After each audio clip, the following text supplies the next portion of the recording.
All right, welcome to the Harmony Channel. I'm Jason Whitlock, your host. We have a conversation today that is quite serious and necessary.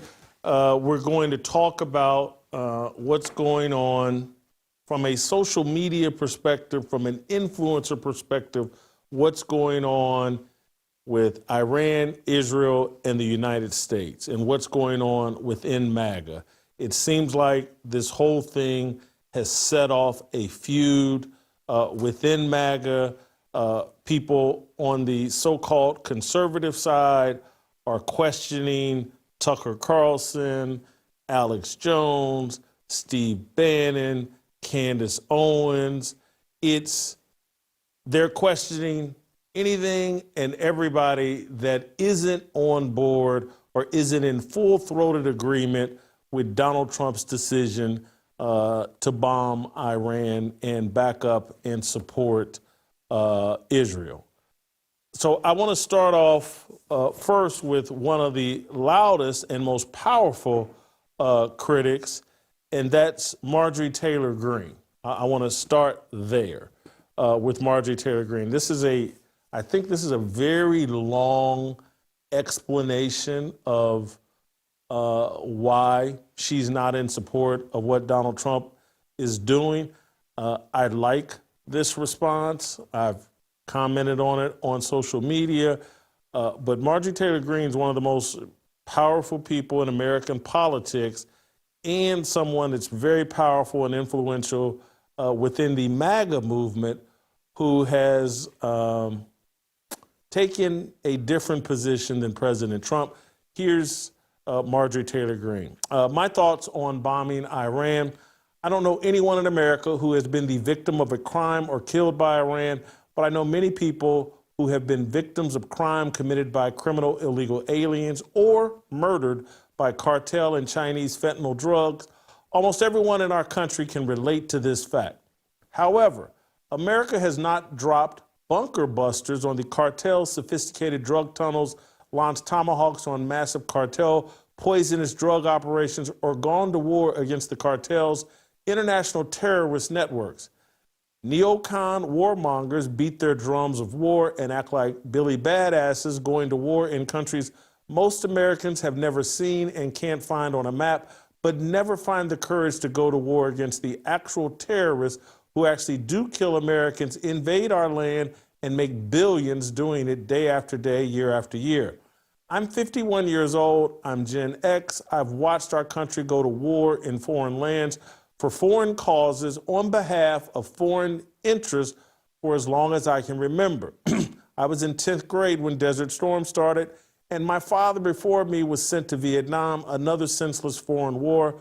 America is $37 trillion in debt, and all of these foreign wars have cost Americans trillions and trillions of dollars that never benefited any American. American troops have been killed and forever torn apart physically and mentally for regime change, foreign wars, and for military-industrial base profits. I'm sick of it. I can easily say I support nuclear-armed Israel's right to defend themselves and also say at the same time, I don't want to fight or fund nuclear-armed Israel's wars, nor any other country for that matter. I'm sick of funding foreign aid and foreign countries and foreign everything. I want to fund American interests and issues. I want great trade deals so American businesses and people can afford goods and be successful. I want low inflation and low interest rates. I want American construction, housing, and manufacturing to boom. I want Americans to be rich and have security in their future. I want my children's generation to have a great future. My kids are 22, 25, and 27. It pisses me off beyond comprehension that my children's generation can't afford to buy a house, can't afford insurance, and have little hope for their future. Americans are exhausted by all of this, and rightfully so. I can also support President Trump and his great administration on many of the great things they are doing while disagreeing on bombing Iran and getting involved in a hot war that Israel started. That's not disloyalty. Critical thinking and having my own opinions is the most American thing ever, because contrary to what brainwashed Democrat boomers say, Trump is not a king, MAGA is not a cult, and President Trump has surrounded himself with people who once disagreed with him and even ran against him for president. Also, the same Democrats in Congress that are all of a sudden clutching their pearls about Trump bombing Iran fully supported and voted to fund dementia-ridden Biden's proxy war against Russia in Ukraine and stood by Biden's disastrous withdrawal from Afghanistan.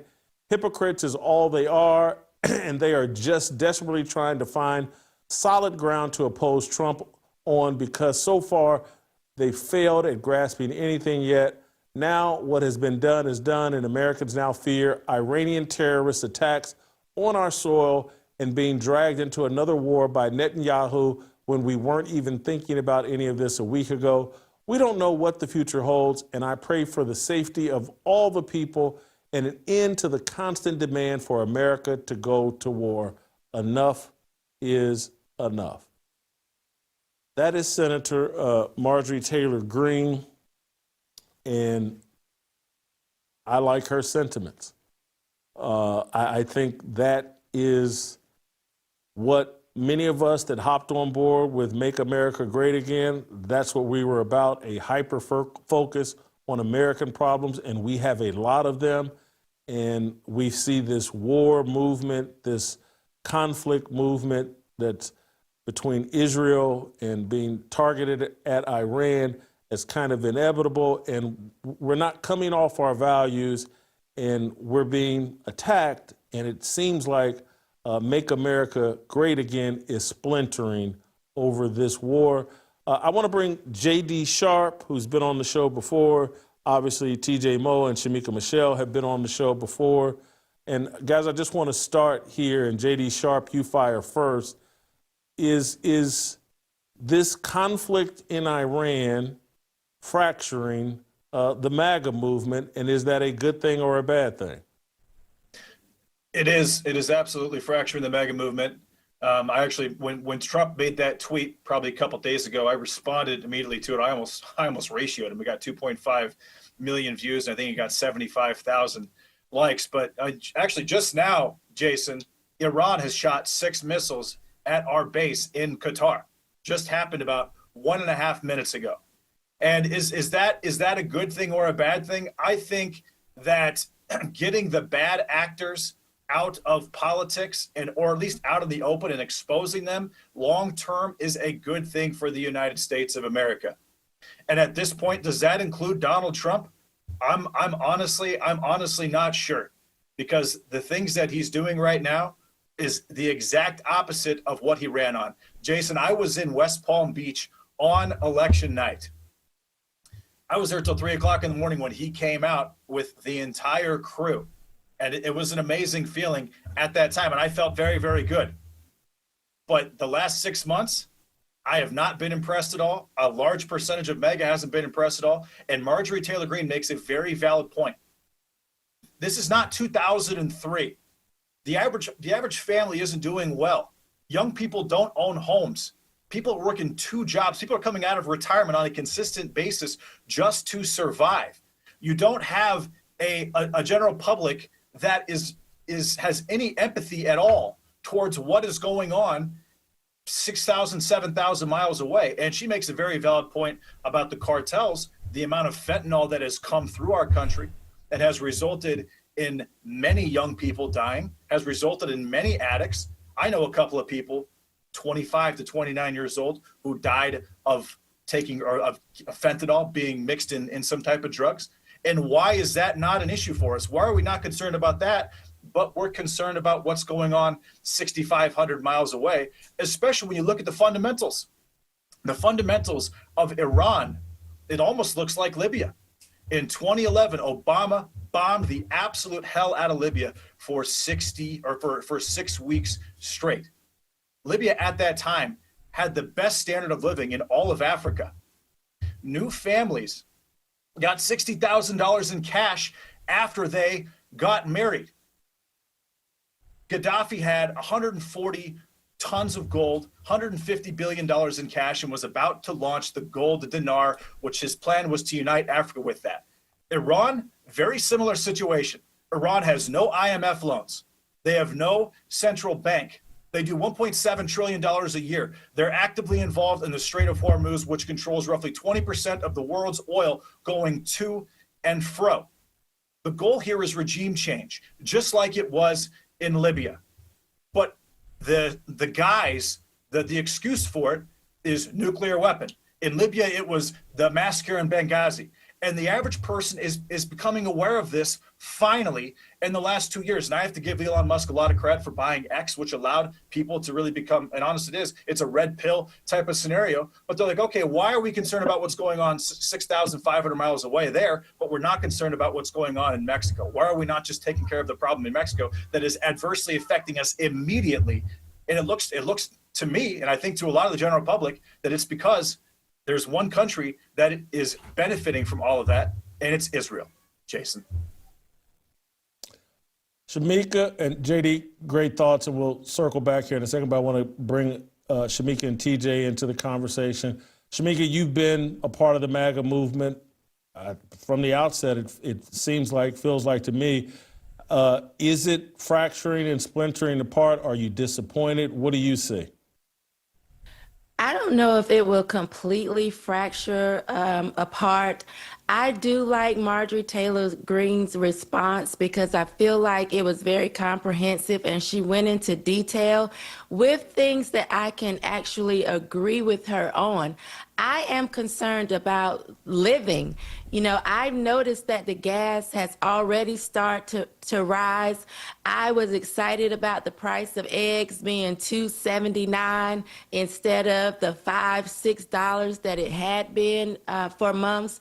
And so I am concerned about America, and I don't feel like the people who don't have these everyday concerns are actually sharing those sentiments. And Donald Trump ran on, hey, I see the everyday working class person's plight and I feel for it and I'm going to change that and I'm going to fix it and we're going to be America first. So I definitely agree with Marjorie in what is going to be best for America. And when I'm seeing so many people say Iran, they don't have the ability to have nuclear weapons or even get them off the ground, then I say, okay, then why are we doing this? Clearly, if it was a threat, I would want something done about it. But if it's not a threat to America, why are we there? Why are we doing this? And how is it going to benefit me? It's not. If it's not going to affect my everyday life, I'm not interested in our president going after it. I want to live comfortable in my country, and I want everything done to make sure that's the case. And if that's not what the goal is, I can't support it. TJ, I know we're trying to analyze this in real time, but 6 missiles fired at U.S. bases in Qatar. That sounds like a major escalation, and I felt like this weekend people were telling us, hey, Iran has no chance at responding. They don't have the technology or they can't. What happens that they fired 6 missiles? The people, Tucker Carlson, Alex Jones, the people that have been arguing like, hey, man, this is going to lead to World War III. Are they right now? Are we headed that direction?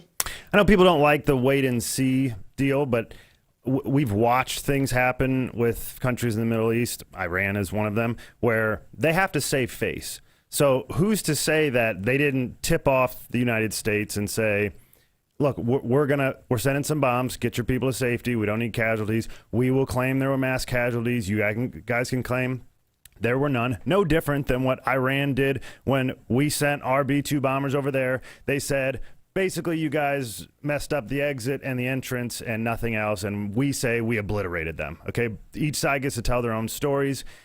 Iran had to save face there, particularly if there's not going to be a regime change, right? If these guys want to say, hey, we took out their people, America knows they can't mess with us anymore. We took them out in Qatar, took them out in Saudi or wherever. And I am certainly no geopolitical expert. And so I'm just saying there are a lot of things that happen here, and we've seen them happen, that things are telegraphed all the time. We have to save face. We can't just say, I mean, look, this is a very prideful country, Iran. They can't just say, you got us, man. All right, no more nukes for us. They're going to do exactly what they've been doing, and that is saying, we're going to get our nukes. Russia, the former leader of Russia, I forget his name, Medvedev or whatever his name is, came out and said there are several countries who are willing to just hand them nukes at this point. That is the tough talking that goes on. Do they ultimately want to go to battle with the United States of America and the military that we have? I have no idea. And this is, again, where I say I'm truly, I don't think most people are. It sounds like JD actually probably is. And there are a few geopolitical experts. Most of us, I think, should kind of just shut up and listen to the people that are. I don't understand everybody getting on Twitter and having this super strong opinion on things they knew absolutely nothing about. I am one of those people, and I'm self-aware enough to know that go to my Twitter, you will not see a single tweet saying we should or should not be doing these things. I tend to lean one direction. Some people's arguments make more sense, but I don't know anything about this, and I think most people don't know anything about this. I think geopolitical the attacks, all the stuff that goes on, very few people have an understanding of this. And I think Tucker would be one of those people. You can listen to Tucker, and I think he has a really good understanding of this stuff. I think you can listen to other people on the other side, whoever that may be. Mark Levin, who works for the Blaze here, totally disagrees with Tucker, and he seems to have a good understanding and an informed opinion. So I let those people duke it out. What I do know generally is that conflict within households, as long as you guys do it respectfully, tends to create something good in the end. And so I kind of like that MAGA's going at it with some of the neocons. I think it's a good thing. I think in the end, when people are pressured and there are, it seems like a base may be splintering or whatever. Look, we're in the first year of a presidency. I have no idea what things are going to look like in the midterms in a year and a half. I certainly have no idea what they're going to look like in 4 years. And so I like that people are coming out and not blindly following. The one big takeaway from this is that all of the idiots who are saying MAGA's a cult, they've lost their mind. Because MAGA certainly seems willing to turn their back on the leader of this so-called cult as we speak.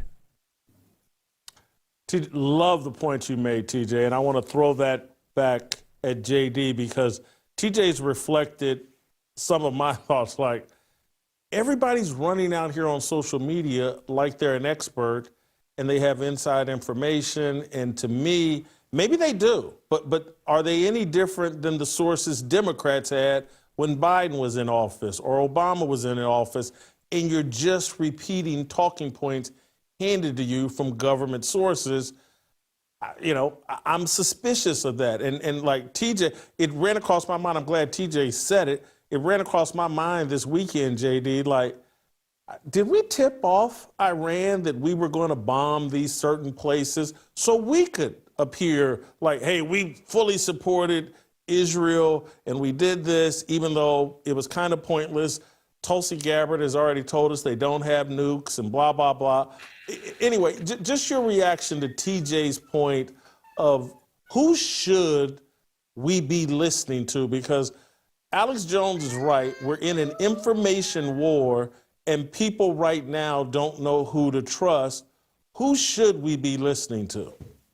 Well, I think that you're totally right to have those type of thoughts. And you mentioned the Biden administration and the Trump administration. What you have are influencers on both sides that do have connections to the top of the chain, but they also do have talking points. And influencers, the term influencer means you are effectively influencing people and you are manipulating them into thinking and to maintaining the ideology that the people that are paying you people are paying you to do that. And so I think that you're totally right in having that thought. And that's what you're seeing. And TJ makes a very good point as well. People that are coming across as being experts and having major followings, million plus, 500,000 plus followings. A lot of these people aren't actually thinking for themselves. They are effectively talking heads that are being directly paid to push specific points to maintain that support of whatever issue it is within their base. And that's their entire purpose. Now, in the case of what's happening in Iran right now, my biggest concern is that General Michael Kurilla is in charge of CENTCOM, which means he runs the entire military in the Middle East, Army, Special Forces, everything. He's been shot 3 times. He's been there for 40 years. He is considered Israel's top ally in the entire armed forces. He's on schedule to retire in July.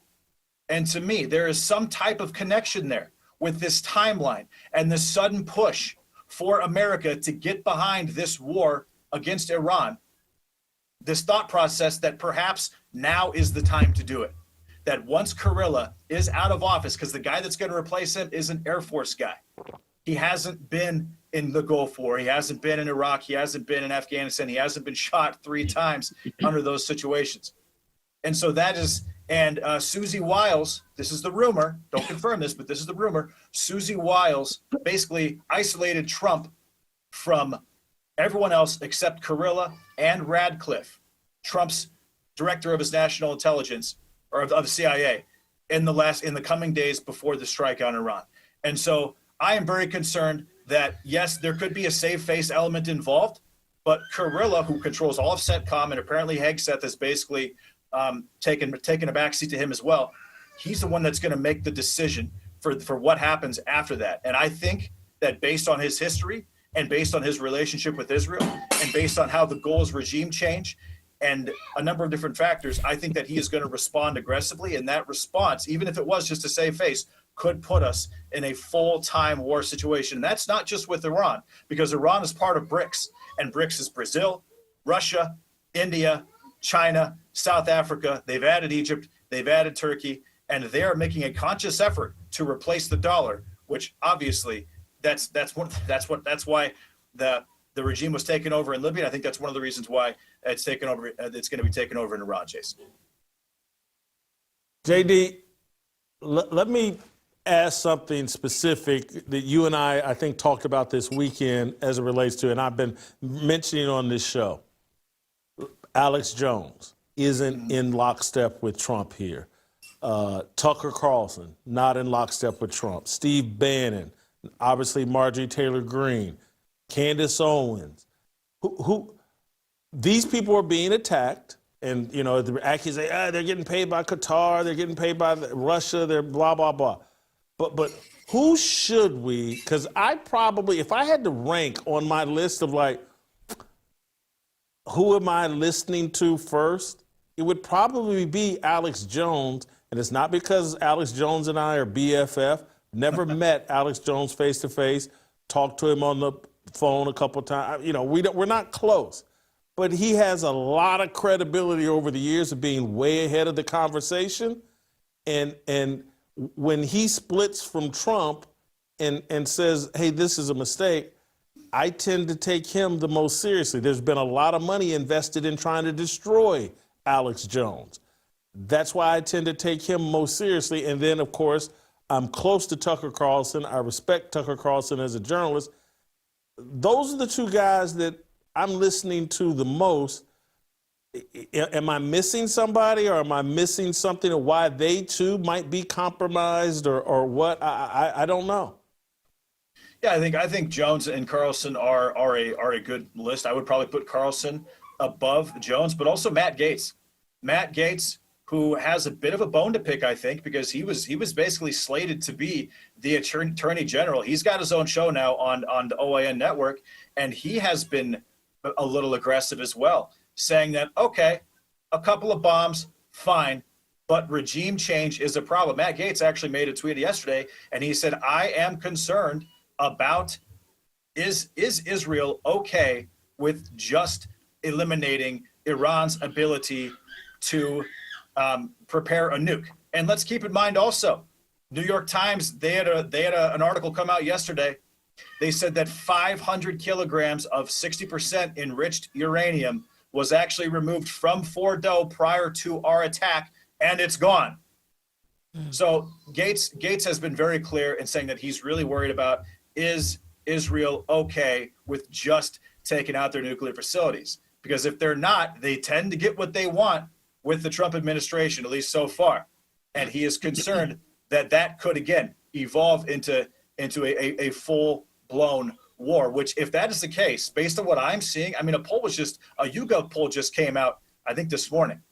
Only 5% of America actually support going to war with Iran. 85% no, 10% said they are not sure. Trump will lose, and mark my words, over 75% of his base. And you've got your 20%, and that's 40, 50 million, probably 20, 30 million people that are just, I mean, at that point, you have to say that they are actively involved in a cult where Trump can do no wrong, trust everything Trump says. QAnon is totally correct. But I appreciate TJ making that point. That is not a large percentage of his base. But if we end up in an actual ground invasion, also, how are we going to find out if Iran's nuclear facilities are actually obliterated unless we have troops on the ground? But if we end up in an actual ground invasion, I fully expect Trump to lose support from about 75% of his base. And I doubt that Republicans are going to have much of a chance with anyone outside of maybe Thomas Massie in 20 at actually having a chance at the next presidency and having any chance at all at the midterms, Jason. JD, quickly. Sure. Is there anybody on the other side of the argument that you take very seriously? Any people that are neocons or people that are in promotion and support of this? Are there any of those guys like, hey, I need to listen to this guy or girl? At this point, no. Honestly, I just don't see, and I think a lot of the country agrees with me. I don't see how going to war with Iran, especially with Netanyahu. Let's keep in mind, Benjamin Netanyahu has been saying since 1993 that Iran is 1 to 3 years away from having a full-fledged nuclear weapon. And he says this every 2 years. Benjamin Netanyahu also told our Congress in 1999 that Saddam Hussein was very close to having weapons of mass destruction. And you see what happened there. And I think that the AIPAC influence on Congress needs to be factored in. So I don't really believe that Iran is anywhere close to having a nuclear weapon. I think Iran is just a country that doesn't have IMF loans, that has no central bank, that controls with Oman the Strait of Hormuz, that does about $2 trillion a year in revenue and is self-sufficient on the side of oil. They also have a very big partner with China. They give China about 60% of their oil as well. So I think nuclear weapons is an excuse, just like weapons of mass destruction were an excuse. And the real goal here is regime change. And if that's the real goal, is Trump, because to keep in mind, Trump got $100 million from Miriam Adelson. At this point, that is the best $100 million spent in the history of the world. But is Trump going to be able to stand up to Netanyahu and to Adelson and to whoever his financiers are and say no, because this is literally going to set the Republican Party back probably 10 years. Shemeka, is there anybody you're listening to or who do you trust the most? Because some people would say, JD, Donald Trump's on the other side of this. We've put a lot of faith in Donald Trump. We should listen to him. He's the guy we supported. He's the guy that survived the assassination attempts. He's the guy that put the Supreme Court in place that overturned Roe v. Wade. He let the January 6 people go. You know, maybe our faith, there are people saying, no, our faith belongs with Trump, not Tucker Carlson or Steve Bannon or Alex Jones. Anyway, who are you listening to? Who do you trust?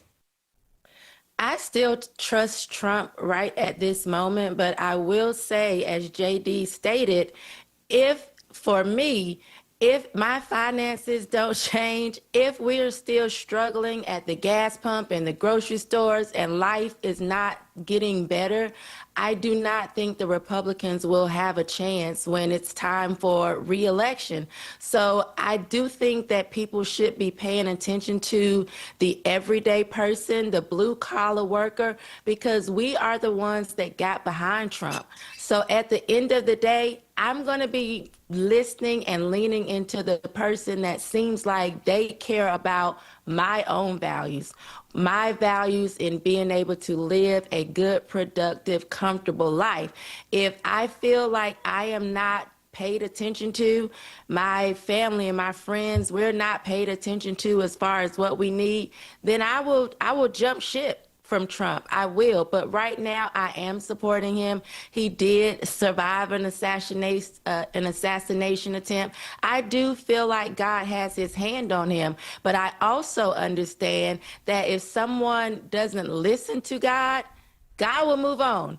And so if God moves on, then I'm going to move on. For me, it's just the simple, basic quality of life. So I do listen to Alex Jones. I love Tucker Carlson, but I'm still supporting Trump. Maybe he knows something that we don't know, but at the end of the day, it's about the quality of life for me. And if it doesn't get better or if it gets worse, that's going to really weigh apart on me come the next election. TJ, who you listening to and why? Well, like I said, I don't think most people have any idea what they're talking about. Truly, I think of all the influencers, anybody you could look at on Twitter, on TV, and whatever, there's a couple people worth listening to.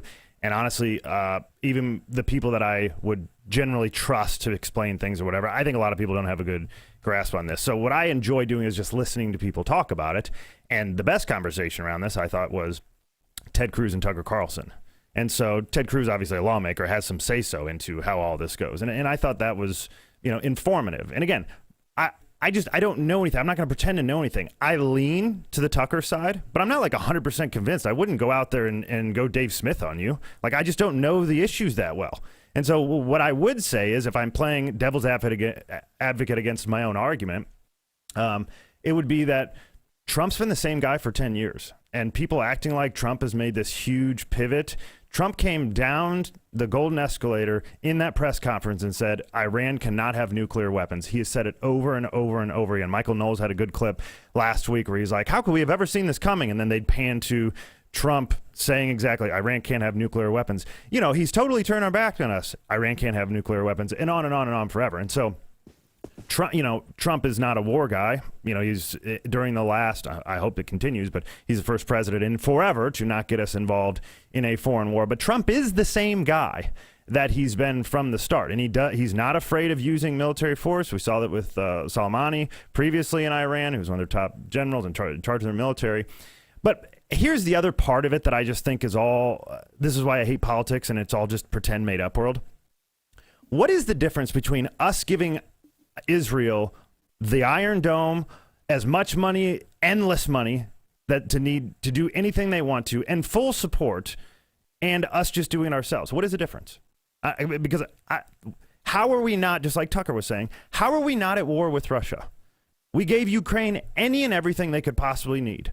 How are we not at war? We've taken a side in the war. Whether or not we sent our B-2 bombers from Kansas City, Missouri, on a 30-hour flight to go drop some bunker busters, how is that different from giving Israel everything they need to start a war against Iran? This is why politics are all, it's just like, okay, I guess people take it differently. Why, though? I wouldn't if I were Iran. I'd be looking at the country that's funding the country that is trying to eliminate me and eliminate my nukes and whatever they think, and I'd be saying, these people are at war with me. Now, whatever side you end up on in that is your own opinion, but like, the reality is, we were at war with Iran before we ever dropped those nukes by funding the war.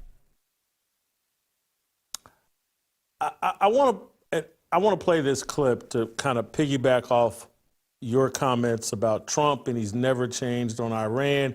He's been saying this. He's been saying this. I want to play you this clip I found of Joe Biden, Kamala Harris, Barack Obama, and Hillary Clinton all taking the same position on Iran. And this is what this past election is the first time I ever voted. I don't like politicians. Trump came through the door not as a politician. My concern now is that he's a full-blown politician, that in order to survive the lawfare against him, the physical threats against him, he's had to make some political compromises. And to me, maybe from the beginning, he doesn't sound any different from Joe Biden, Kamala Harris, Barack Obama, or Hillary Clinton. Play SOT number 9. The United States is clear. We will not allow Iran to acquire a nuclear weapon. If I'm the president, we will attack Iran. Whatever stage of development they might be in their nuclear weapons program, in the next 10 years, during which they might foolishly consider launching an attack on Israel, we would be able to totally obliterate them. That's a terrible thing to say, but those people who run Iran need to understand that. Make no mistake, a nuclear-armed Iran is not a challenge that can be contained. It would threaten the elimination of Israel, the security of Gulf nations, and the stability of the global economy. It risks triggering a nuclear arms race in the region and the unraveling of the Non-Proliferation Treaty. That's why a coalition of countries is holding the Iranian government accountable. And that's why the United States will do what we must to prevent Iran from obtaining a nuclear weapon. As long as I'm President of the United States, Iran will not get a nuclear weapon. I made that clear when I came into office. And look, I mean, Iran has American blood on their hands, okay? And what we saw in terms of just this attack on Israel, 200 ballistic missiles, what we need to do to ensure that Iran never achieves the ability to be a nuclear power, that is one of my highest priorities. So if you have proof that... JD, I'm going to make a simple analogy related to my own life. People on the show get tired of hearing me do this, but I can only talk about what I know. As long as I hung out in strip clubs, I was always going to date strippers at some point. I was always going to chase strippers. I was always going to drink alcohol. I was always going to do those things. And and as long as I went to McDonald's drive-thrus, I was always going to eat McDonald's. And so I look at Trump and say, he's been hanging out with politicians now for 10 years.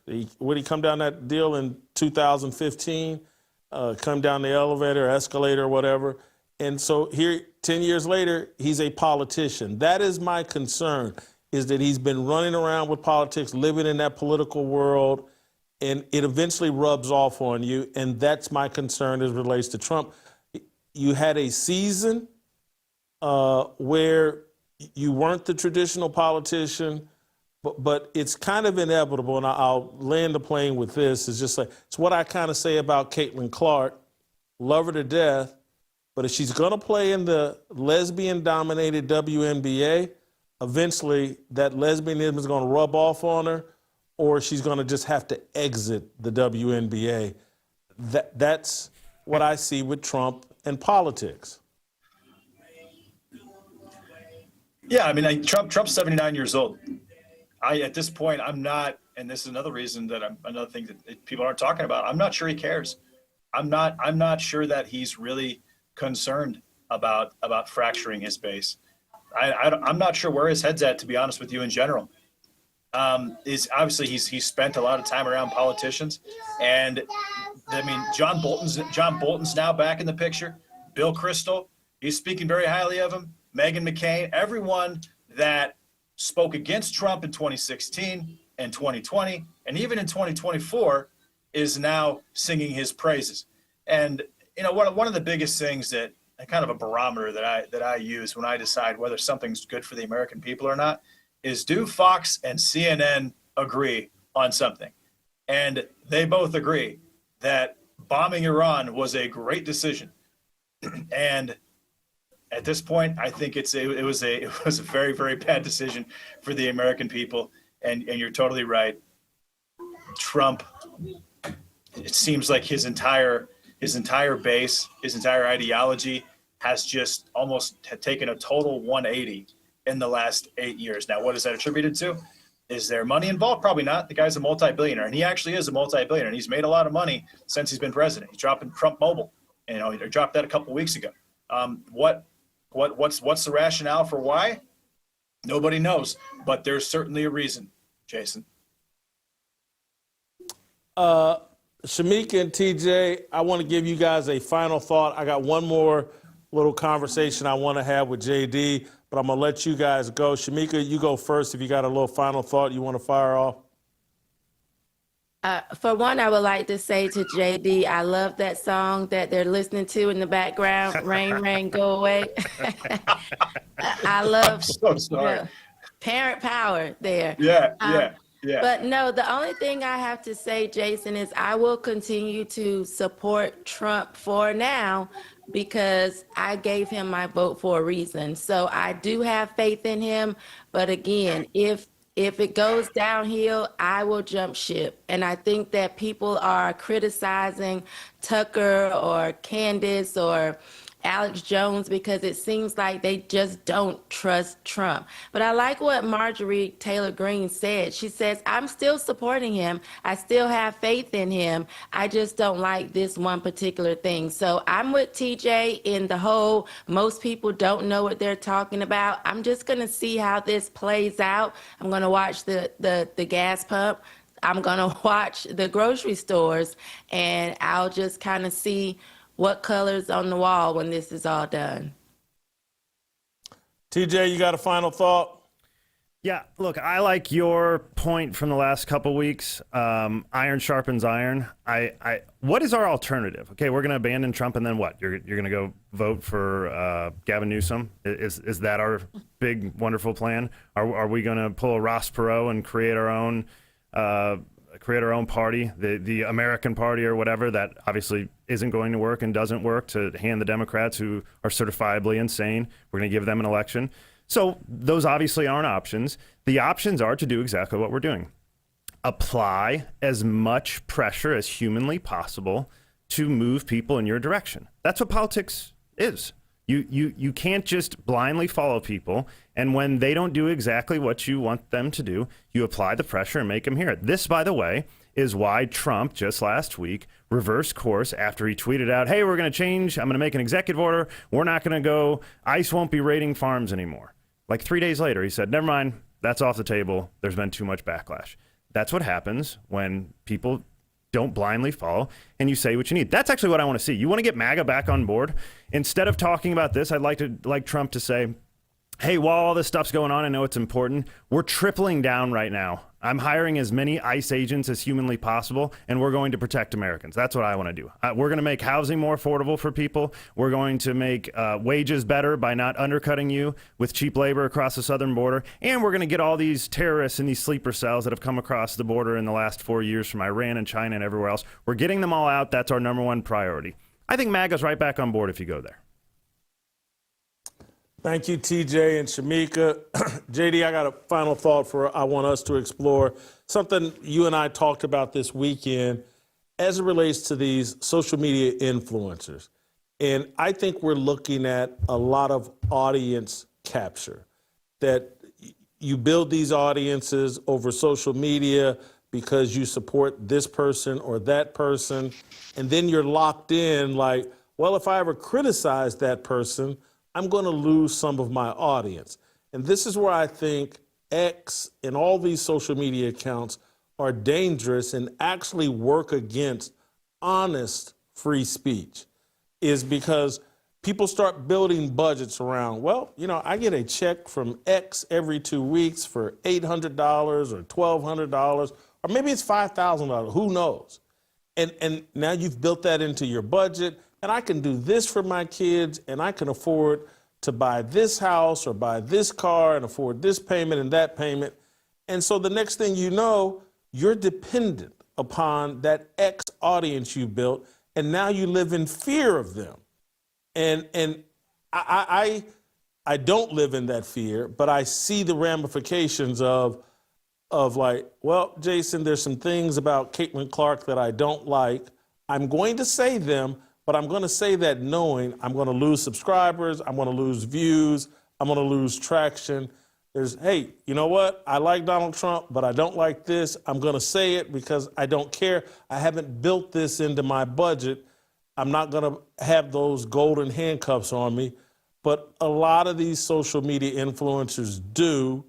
And this is why, and I heard you praise Elon Musk and X, but I'm not so sure if these checks that are getting cut from X aren't putting handcuffs and limitations on honest conversation over social media. Yeah, I mean, and you become dependent on the lie under those circumstances. And I'll take this even a little bit further. Some of those accounts that started showing promise, They were picked up by some type of sponsor, maybe a company like an Influenceable, maybe some organization, because anyone can pay anyone to tweet anything, or to push it on IG, or to push it on Facebook, or to push it on TikTok. And so you're totally right. But I would even argue that in some cases the algorithm is actually pushed in their favor, and the major organization starts to push their opinion, and then that audience becomes astroturfed. So maybe that person, without having that affiliation, and that affiliation definitely comes with Hold for strings. 1 second, JD. Hold for 1 second. Don't lose your thought. Finish your thought. Define astroturf to the layman. What do you mean by that? Okay, so for example, astroturf. When Kamala Harris did her rallies, there was those very, very sold out rallies when she just announced her presidency in 2024, like early 2024. You saw that she sold out all these different stadiums and these arenas. Well, it turns out that people are actually just paid to show up to these different places. And they actually were bussed from place to place to place. And so what they're doing is you are creating this false perception of support.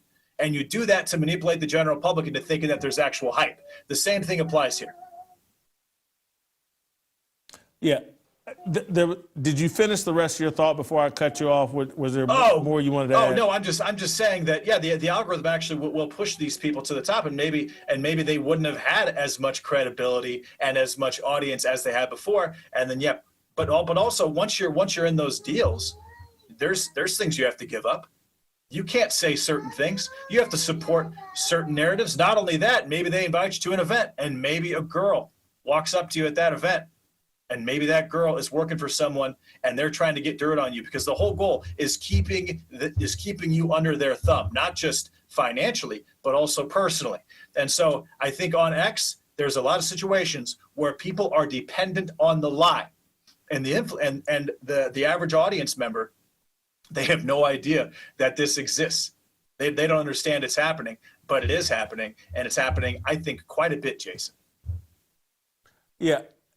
So I sound like a nut job because I don't say this publicly, but I do say it privately, and I'll sound like a nut job.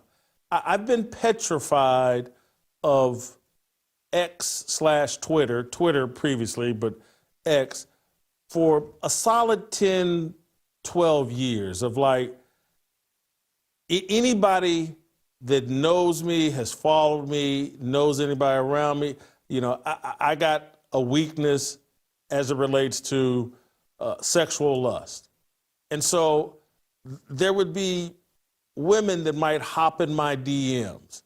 And because of my paranoia and tenfold, I was like, can't do it. This is someone trying to get dirt on me. They want me to DM this person. They want me to get, and I sound crazy saying it, and I say it in private to friends, and I probably sound like the most paranoid person in the world. But when I look at, what's the guy named Eric Swalwell or whatever that's got tied up with that Chinese girl, and even Matt Gaetz, even Matt Gaetz. Look at what happened to him in Florida. Very similar situation. Donald Trump. I mean, there's everyone that was involved with Epstein. Honeypots are a very real thing, and they've been a real thing for a long, long time. They were happening on a consistent basis in Weimar Germany in the early 1900s. They've been happening for a long, long time. So you're not paranoid, you're not crazy thinking that's a possibility, especially if you have an influence and you have respect. And in your case, Jason, you're an extremely intelligent human being. And people and smart people can recognize that with you. And your base believes what you say, and you have a lot of value. And you're also you've been dissenting the narrative for a long time with your early works, your early written works, and how those propelled you up through your career, all earned, by the way. So I think that you're totally in the right by being concerned by that, especially if you do have that weakness. And I commend you for admitting that you do have the weakness. It's the only way to live. It's the only way to combat it. You got to be honest with yourself. And that's why, again, I like to talk honestly about myself, that me and a lack of discipline as it relates to sexual lust, it's how you end up unmarried with no kids, because when the right women come around, you're tied up with some stripper you met or some whore or, just someone you wouldn't marry. And again, I try to share all this with my audience so that they're young men and they're like, don't make the mistakes. You can have conversations with your kids, but it's like I'm not trying to gloss up myself or sound like I'm important. But when I tell y'all, like when I saw Joy Taylor, and I was like, look at them big cans and that peanut butter skin. Let me go the other direction, because if I look at that too long, I'm gonna do something stupid, because that's who I am. Right. And when you think about me leaving LA, you got to know yourself. You got to play to your strengths, and you also have to recognize your weaknesses and recognize who can exploit your weaknesses to get what they want.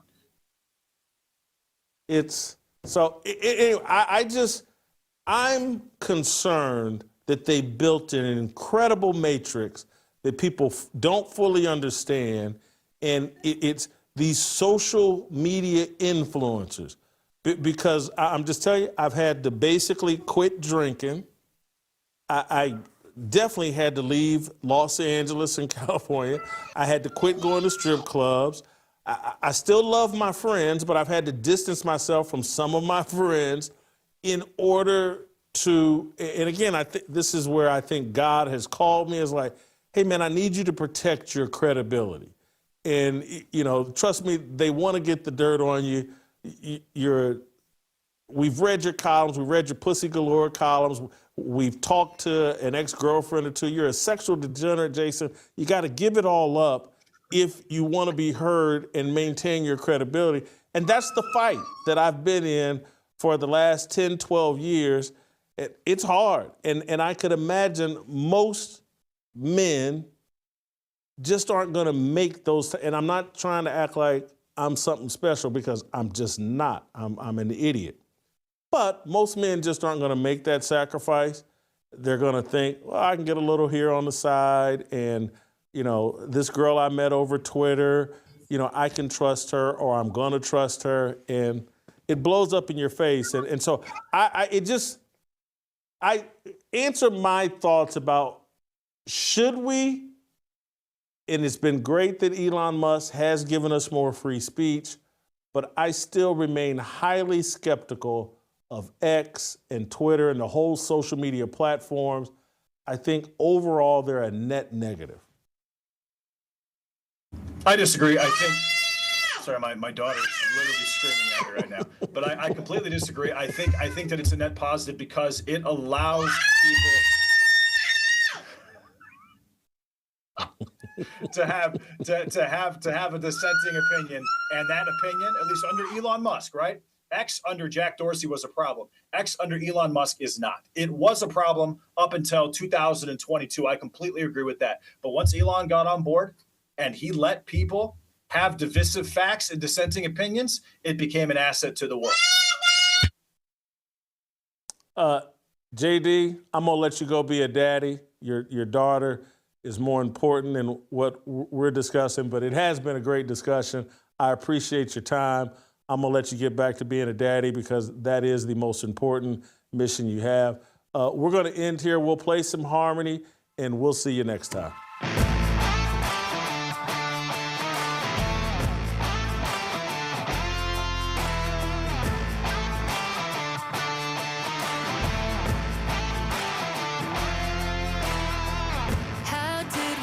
Up so divided, stop fighting and stand tall. We used to be a nation, one united. Now we're headed for downfall.